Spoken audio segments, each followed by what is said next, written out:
अस्सलाम वालेकुम दोस्तों। उम्मीद करता हूँ कि आप सब खैरियत से होंगे। इस हफ़्ते का एपिसोड कुछ ताख़ीर का शिकार हो गया क्योंकि इस वीकेंड मैं काफ़ी बिज़ी था। वीकेंड ही मिलता है जब मैं एपिसोड रिकॉर्ड कर सकूँ, उसको एडिट कर सकूँ और जब कोई दूसरे काम आ जाते हैं तो मसरूफ़ हो जाता हूँ और फिर मौका नहीं मिलता। तो इसलिए ताख़ीर के लिए माज़रत, लेकिन अब हम चलते हैं एपिसोड की तरफ। इस हफ्ते दुनिया ने उम्मीद लगाई हुई थी कि फाइनली अमन कायम हो जाएगा, डील आ जाएगी। जैसे कि आपको पता है हमने जब लास्ट टाइम बात की थी, हम 2 सिनेरियोज़ देख रहे थे, या तो जंग होने वाली थी या फिर डील होगी। तो डील की तरफ ज़्यादा इंडिकेशंस गए। ट्रम्प ने बोला कि वो जल्द अनाउंस करेगा डिटेल्स डी कि क्या मेमोरेंडम होने वाला है या क्या पीस डील होने वाली है। और मार्केट्स ऊपर गई, ऑयल प्राइसेस नीचे गई, लोग बहुत पुरुम्मीद थे। फिर 48 घंटों में ट्रंप ने खुद ही बैक आउट कर दिया एक्स्ट्रा डिमांड्स देकर। तो ये क्या हुआ, एक्स्ट्रा डिमांड्स क्या हुई। दूसरी तरफ अभी रिसेंटली ट्रंप और नेतन्याहू की बात हुई और ट्रंप ने बहुत कुछ नेतन्याहू को सुना दिया। इसराइल जो है वो लेबनान पे हमला कर बेरूत पे हमला करने की तैयारी कर रहा था। तो हम इन सब चीज़ों की डिटेल्स में जाएंगे। So let's talk about that.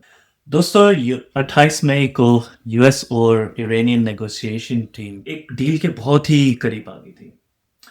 ये एक फ्रेमवर्क था जिसका नाम एमओयू है, ये मेमोरेंडम ऑफ अंडरस्टैंडिंग था। तो एक 60 डे पीस फ्रेमवर्क, इसका नाम था इस्लामाबाद डिक्लेरेशन। और इसके मेन पॉइंट्स ये थे कि जंग बंदी का ऐलान हो जाएगा, 60 दिन के टाइमलाइन होगा जिसमें फाइन डिटेल्स जो है वो सेट की जाएंगी न्यूक्लियर के बारे में। इमीडिएट एक्शन क्या होना था कि इरानियंस जो है वो स्ट्रेट ऑफ हॉर्मोज खोल देते, अमेरिकन जो है वो अपना नेवल ब्लॉकेड लिफ्ट कर देते और फिर माइन क्लियरिंग का सिलसिला शुरू होता, जिसमें यूरोपियन कंट्रीज जो है काफ़ी तैयार थे कि अपने जहाज भेजने के लिए कि वो माइंस क्लियर करेंगे। ये फ्रेमवर्क तैयार हो गया था, इस पे इरानियन सिक्योरिटी काउंसिल ने साइन करना था और फिर Iranian supreme leader Mushtaba Khamenei ने इस पे साइन ऑफ करना था।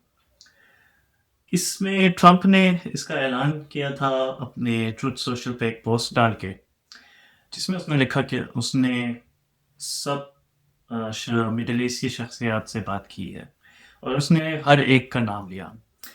MBZ का नाम लिया, UAE से MBS का नाम लिया, सऊदी अरब से सैयद आसिम मुनीर शाह का नाम लिया, पूरे नाम लिखे हुए थे। पाकिस्तान से अर्दगान का नाम लिया, टर्की से और कतर के अमीर तमीम का नाम लिया।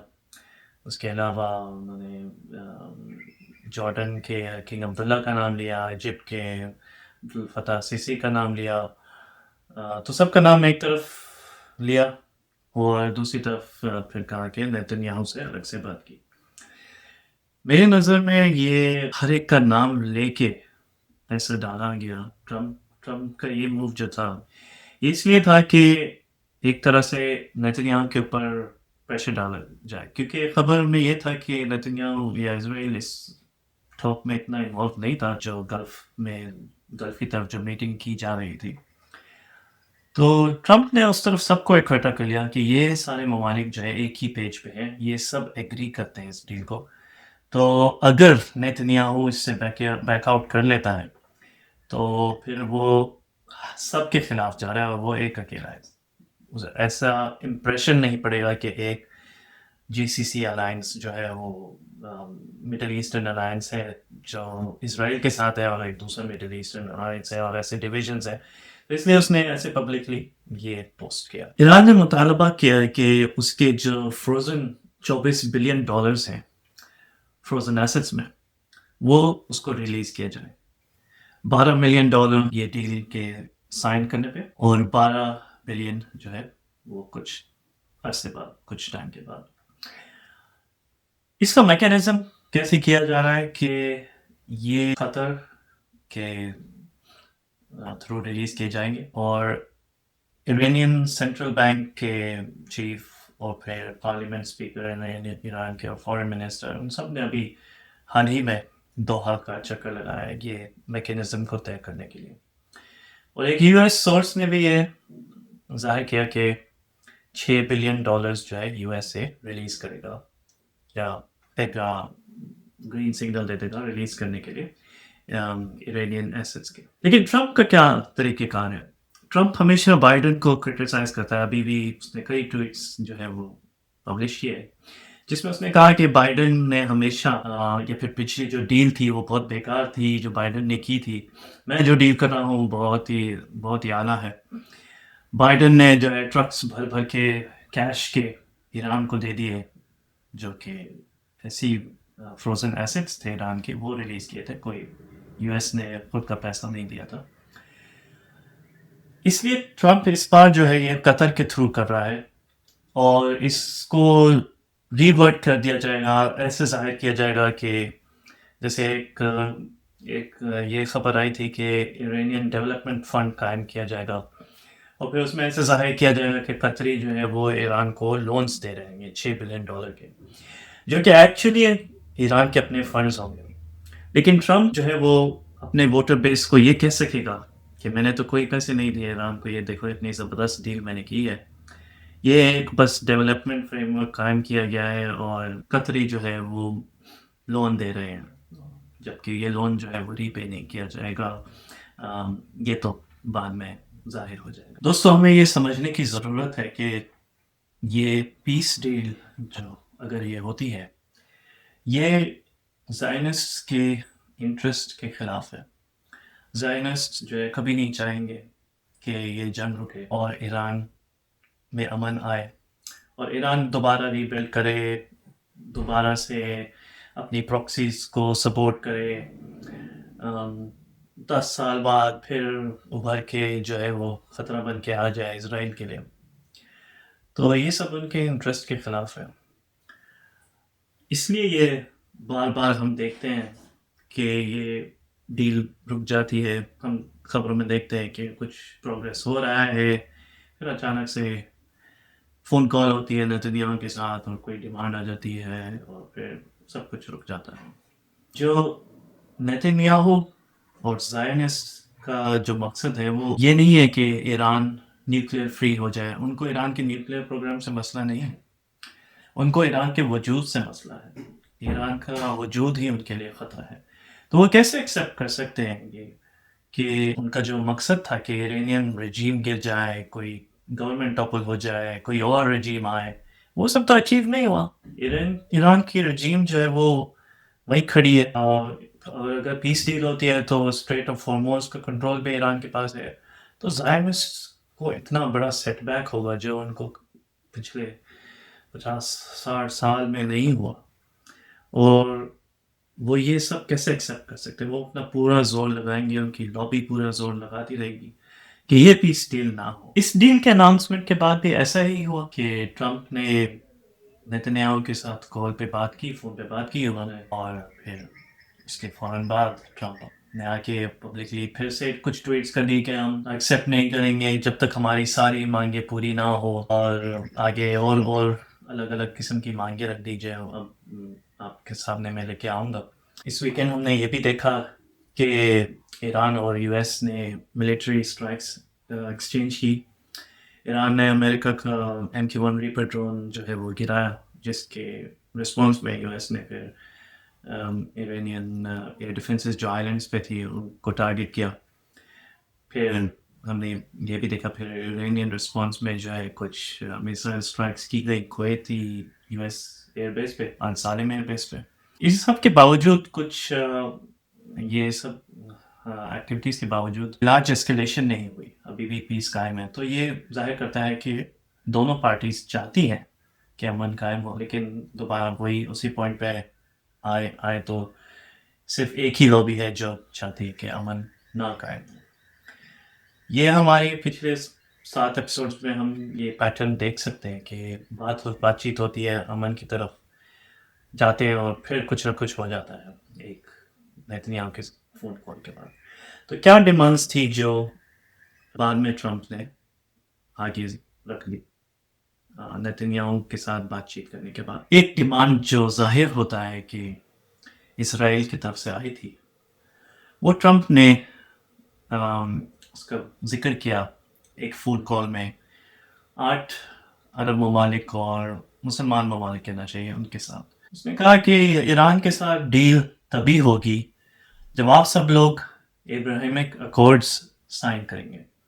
बेसिकली इसका मतलब है कि अपने रिलेशनशिप नॉर्मलाइज करेंगे इसराइल के साथ और रिकग्नाइज करेंगे इसराइल को।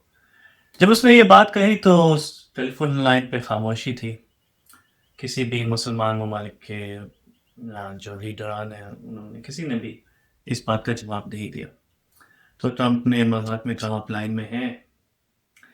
तो आप देखें तो सऊदी अरब, कतर, पाकिस्तान, इनके तो कोई नॉर्मल रिलेशनशिप ही नहीं है, तो एकदम से ऐसी डिमांड सामने रखना ये काफ़ी अनरियलिस्टिक थी। लेकिन आप देख सकते हैं कि इसराइल जो है इसमें से कोई विन चाहता है कि अगर ये कोई पीस डील होती, क्योंकि वरना तो ज़ायनिस्ट जो है उनके इंटरेस्ट में ये डील नहीं है, तो उनको यही एक सोल्यूशन नज़र आता है कि अगर ये डील हो तो हमारा फ़ायदा ये है हो सकता है कि ये जो मुसलमान ममालिक है इनके साथ एक एग्रीमेंट हो जाए और ये लोग हमें रिकग्नाइज करेंगे। एब्राहमिक अकॉर्ड्स जो है ये जैरेड कुशनर ने ही पहले स्टार्ट किया था इसका फ्रेमवर्क, और ये ट्रम्प के फर्स्ट टर्म में हुआ था जब ये यूएई और बहरीन इनके साथ जो है वो साइन हो गया था एग्रीमेंट। इस अकॉर्ड को एकदम से लास्ट मोमेंट में लेके आना कि ये कंडीशन है पीस डील के लिए, तो क्या ये वाकई इंटेंशन थी कि पीस डील हो, या क्योंकि ये तो इतनी बड़ी कंडीशन है जो रियलिस्टिक है ही नहीं। एमबीएस सऊदी अरब की उन्होंने एक बार जिक्र किया था 2025 में ट्रम्प के साथ कि वो अकॉर्ड साइन कर सकते हैं, लेकिन उन्होंने एक कंडीशन रखी कि वो अकॉर्ड तभी साइन करेंगे जब टू स्टेट सोल्यूशन फ़लस्तीन के लिए कायम किया जाए, मतलब फ़लस्तीन को एक स्टेटहुड दी जाए, इंडिपेंडेंस दी जाए। और इसराइल हस्तों पे अभी जो उन्होंने गजा का हशर किया है और नेतन्याहू के अंडर, वो कभी भी ये टू स्टेट सोल्यूशन नहीं एक्सेप्ट करेगा, कभी भी फ़लस्तीनियों को एक इंडिपेंडेंट स्टेट, एक इंडिपेंडेंट ज़मीन नहीं देगा। पाकिस्तान का क्या है, क्योंकि ये ज़्यादा प्रेशर जो है कतर और सऊदी अरब पे बहुत ज़्यादा पब्लिकली बोला गया यूएस के सेनेटर्स से, ट्रम्प की तरफ से, कि इन लोगों को तो साइन करना चाहिए, इनको रिकग्नाइज करना चाहिए इसराइल को, एंड अदर्स कह देते थे पाकिस्तान का नाम नहीं लिया गया। पाकिस्तान का जो पर्सपेक्टिव है वो ये है कि वो सऊदी अरब को फॉलो करता है, और अगर सऊदी अरब ने ये एक्सेप्ट कर लिया तो उसके पीछे आप ये भी एक्सपेक्ट कर सकते हैं कि फिर जल्द ही पाकिस्तान भी इसराइल को रिकग्नाइज कर लेगा। तो सारा डिपेंड करता है सऊदी अरब के ऊपर। दोस्तों फिर ये बात थोड़ी बैठ गई और फिर दोबारा से खबरें आने लगी कि बातचीत चल रही है, बैक एंड फोर्थ बहुत ज़्यादा चल रहा था, कुछ ईरान चेंज कर देता था थोड़ा सा पॉइंट, फिर कुछ यूएस कुछ चेंज कर देता था, लेकिन बातचीत हो रही थी। इसी दौरान बैकग्राउंड में लेबनान पे, जैसा कि आप जानते हैं, सदर्न लेबनान पे इसराइल ने अपने ट्रुप्स भेज रखी है वहाँ पे, लितानी रिवर तक उनका एम है कि इसको कब्जा करना है। वहाँ पे क्लैशेस चल रही हैं, काफ़ी स्ट्राइक्स हो रही है सदर्न लेबनान के टाउन्स में, और हिजबुल्लाह भी जवाबी कार्रवाई में उन्होंने काफ़ी नुकसान किया है इजरायली फ़ौज का।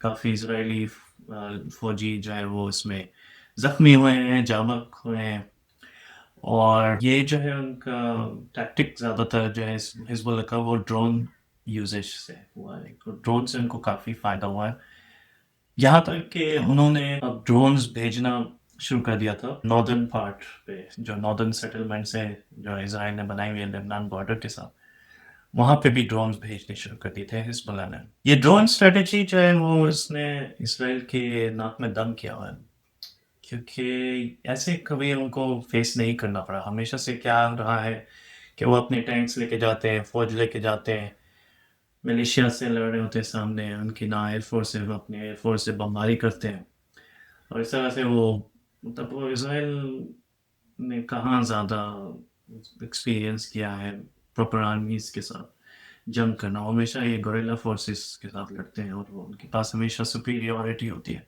تو یہ ڈرون اٹیک جو ہے یہ ایک سر درد ہے ان کے لیے کیونکہ ان کی موومنٹ اوپنلی ہوتی ہے ان کے ٹروپس کی. گوریلاز کی طرح وہ چھپے ہوئے نہیں ہوتے ہیں. ان کی موومنٹ ہوتی ہے کیونکہ ان کے وہیکلز ہوتی ہے, انفراسٹرکچر ہوتا ہے, اور یہ ڈرونز آسانی سے ان کو ڈیٹیکٹ کر لیتے ہیں, دیکھ لیتے ہیں کہاں ہے, اور پھر یہ طرح کا سوسائڈ ڈرون ہے. سو یہ سیدھا جا کے اس پہ گر پڑتا ہے ٹارگیٹ پہ اپنے. اور ابھی سننے میں یہ بھی آ رہا ہے کہ یہ رات کو بھی آپریٹ کر رہے ہیں نائٹ ویژن یوز کر کے. اس سب کو دیکھتے ہوئے اسرائیل نے جو ہے وہ یہ اناؤنس کر دیا تھا, اپروو کر دیا تھا بلکہ, کہ وہ اب بیروت پہ حملہ کریں گے. بیروت کے سدرن سببز جو ہے داہیہ جہاں پہ حزب اللہ پریزنس ہے وہاں پہ حملہ کریں گے, کیونکہ ایک ریڈ لائن تھی جیسے ہم نے پچھلے ایپیسوڈ میں ڈسکس کیا تھا کہ جو یہ سیز فائر جو ابھی قائم ہے اس کی یہ کنڈیشن تھی کہ لبنان میں بھی سیز فائر ہو. تو وہ ویسے تو سیز فائر ہے نہیں لبنان میں, لیکن جب تک بیروت پہ حملہ نہیں ہو رہا تو اس کو کنسیڈر کر رہے ہیں کہ جیسے سیز فائر. تو ابھی اسرائیل جو ہے حزب اللہ کے اگینسٹ پلان کر رہا تھا کہ وہ بیروت پہ تابدوڑ حملہ کریں گے, ایئر اسٹرائکس کریں گے. اس ڈیولپمنٹ کے بعد ایران نے اپنے سارے جو کمیونیکیشن تھی وہ سسپینڈ کر لی, یو ایس کے ساتھ بات چیت بالکل روک دی, اور ڈیمانڈ کی کہ یہ ایسا کوئی ایکشن نہیں ہونا چاہیے ورنہ it will be a violation of ceasefire. Qatar نے بہت کوششیں کی اوور دا ویکینڈ کہ اس چیز کو روکا جائے اور اس پروسیس کو ڈیریل نہ ہو کیا جائے. اس سب کا رزلٹ یہ ہوا کہ ٹرمپ نے نیتنیاہو کو کال کی, اور وہ ٹرمپ جو ہمیشہ سے نیتنیاہو کا ساتھ دیتا ہے وہ نیتنیاہو پہ برس پڑا, اور اس نے کہا جو اس نے انگلش میں کہا وہ تو میں ایگزیکٹلی تو نہیں ٹرانسلیٹ کر سکتا کیونکہ اس نے کہا کافی گالیاں دی, لیکن اس نے بیسکلی کہا ٹرمپ نیتنیاہو کو کہ کیا تمہارا دماغ خراب ہو گیا ہے, یہ تم کیا کرنے جا رہے ہو, اور دنیا تم سے نفرت کرتی ہے, اسرائیل سے نفرت کرتی ہے تمہاری وجہ سے. میں نے تمہیں جیل جانے سے روکا, جیل سے بچایا میں نے تمہیں, اور تم یہ حرکت کر رہے ہو, تمہارا دماغ صحیح ہے. اس طرح کا اس نے میسج دیا اس کو نیتنیاہو کو, غصے سے بات کی جو کہ پہلے نہیں ہوا.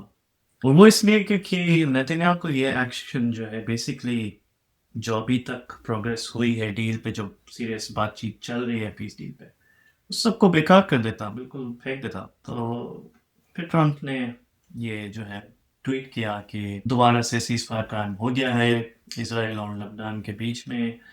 نیتنیاہو نے ایگری کر لیا کہ وہ بیروت پہ حملہ نہیں کریں گے, جس سے اسرائیلی سرکل میں کافی آف کورس یہ ڈپریسنگ بات تھی ان کے. اور حزب اللہ نے ایگری کر لیا ہے کہ وہ ناردرن سیٹلمنٹ پہ حملہ نہیں کریں گے. لیکن جس وقت میں یہ ویڈیو ریکارڈ کروں آج منگل کا دن ہے, اس وقت خبریں یہ آ رہی ہے کہ ابھی بھی کچھ راکٹس جو ہے وہ فائر کیے جا رہے ہیں ناردرن سیٹلمنٹ میں. تو ہم دیکھتے ہیں کہ اس کا کیا نتیجہ ہوتا ہے آگے جا کے, کیسے یہ ہولڈ ہوتا ہے یا نہیں ہوتا. ٹرمپ یہ سمجھتا ہے کہ نیتنیاہو کا انٹرسٹ اور امریکہ کا انٹرسٹ ایک نہیں ہے, اسی لیے اس نے یہ ذکر کیا کہ میں تمہیں جیل جانے سے بچایا, کیونکہ آئی سی سی کے پاس وارنٹ ہے. نیتنیاہو اگر کوئی بھی ایسے کمپلائنٹ ملک میں جائے گا تو وہاں پہ وہ اریسٹ ہو جائے گا اور جسٹس کورٹ میں پریزنٹ ہو جائے گا, انٹرنیشنل کرمنل کورٹ میں. اور بیک ان اسرائیل بھی اس کے خلاف کرپشن کیس چل رہا ہے, تو جنگ ختم ہوتی ہے, پیس امن قائم ہوتا ہے, تو یہ ساری مصیبتیں اس کے اوپر دوبارہ آ جاتی ہیں, اور جو وہ بالکل نہیں چاہتا. بار بار وہ ٹرمپ کے تھرو یہ میسج پہنچاتا ہے اسرائیل کے پریزیڈنٹ کو کہ نیتنیاہو کو پارڈن دیا جائے, معافی دے دی جائے. تو یہ ظاہر ہو گیا ہے ٹرمپ کو. اب آگے دیکھتے ہیں کہ کیا ہوتا ہے. دوسری طرف یہ جو ابھی کی سیز فائر ہے یہ ایران کے بھی انٹرسٹ میں نہیں ہے. ایران کو اس ابھی جو سیز فائر قائم ہے اس سے کچھ خاص مل نہیں رہا. ان کا لیوریج جو ہے وہ کم ہوتا جا رہا ہے جیسے جیسے یہ سیز فائر بڑھتی جا رہی ہے.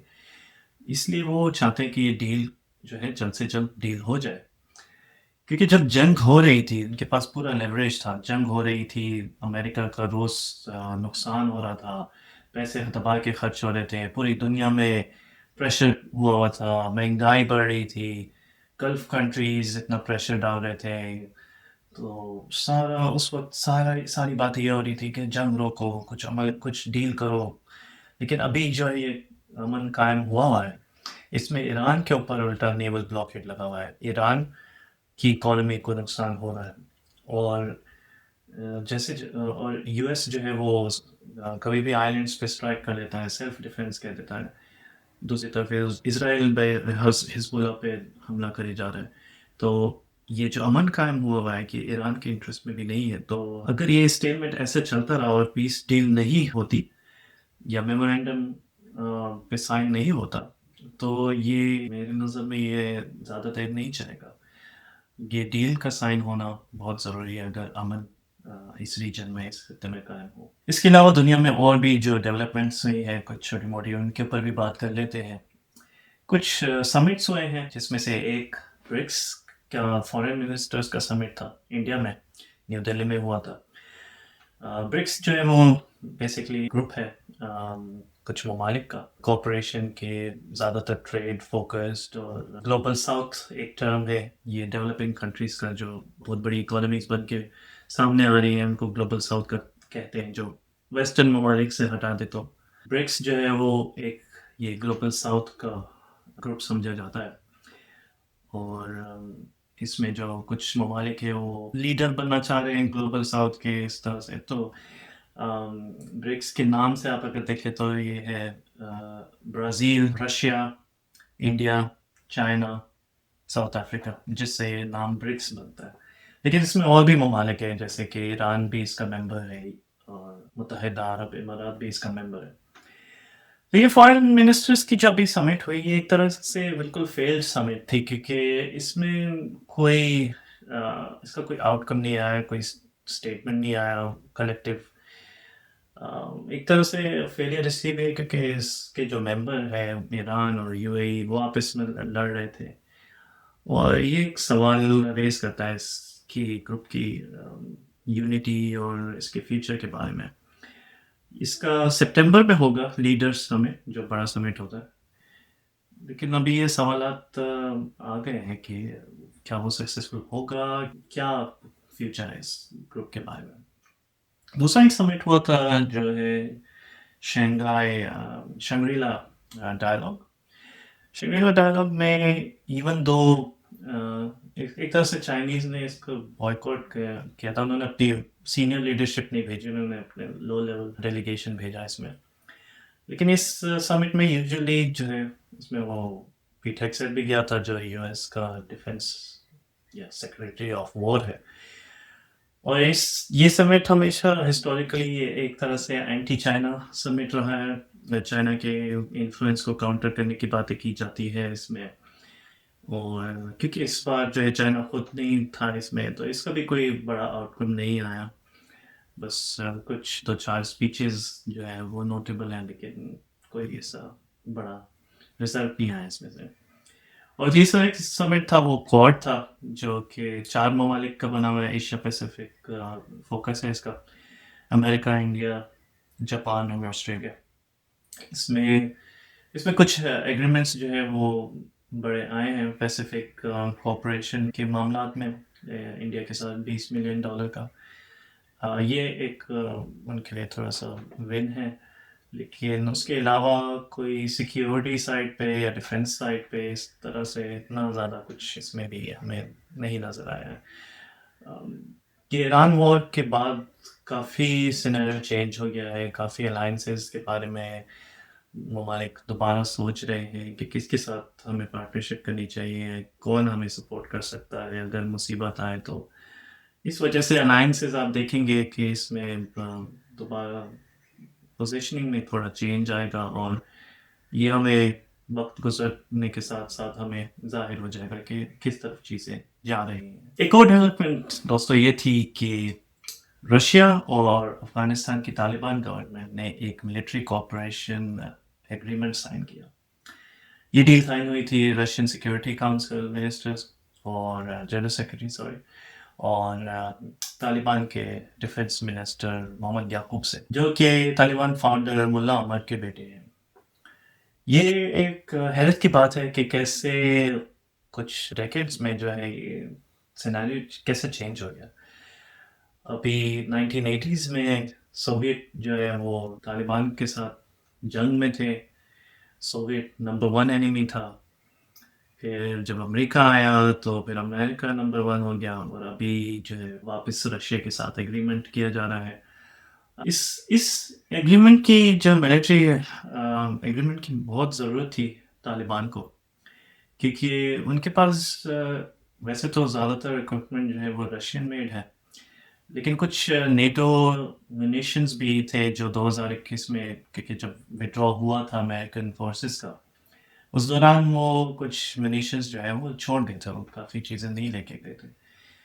لیکن وہ منیشنز جو ہے وہ یوزڈ ہو گئی، یا پھر اس وقت کچھ کام نہیں کر سکی، لیکن جو تھی وہ یوز ہو گئی پاکستان کے ساتھ جو جنگ ہوئی اس دوران. تو ابھی جو ہے رشیا کے ساتھ یہ ایگریمنٹ جو ہے طالبان کو یہ مدد دے گا کہ وہ اپنی اکوپمنٹس کو، ملٹری اکوپمنٹ کو مینٹین کر سکیں اور فیوچر کے لیے جو ہے وہ ریڈی رکھ سکیں. یہ آف کورس یہ جو ہے وہ پاکستان کے لیے تو اچھی خبر نہیں ہوگی، کیونکہ ان کا بھی ریسنٹلی کانفلکٹ ہوا تھا افغانستان کے ساتھ، اور دوسری طرف بی ایل اے کے ساتھ بھی کافی جو ہے وہ کانفلکٹ چل رہا ہے، جس کو انڈیا سپورٹ کر رہا ہے.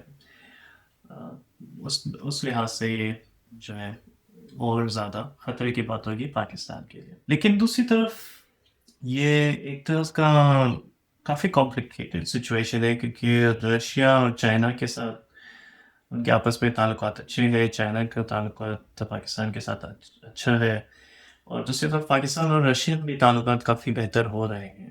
تو اس لحاظ سے تھوڑا سا یا تو طالبان کے اوپر پریشر ڈالا جائے گا کہ وہ پاکستان کے ساتھ تعلقات بہتر کرے، کس طرف چیزیں جائیں گی یہ ایک سوچنے کی بات ہے. دوستوں، ہم اس ایپیسوڈ کے اختتام پہ آ چکے ہیں.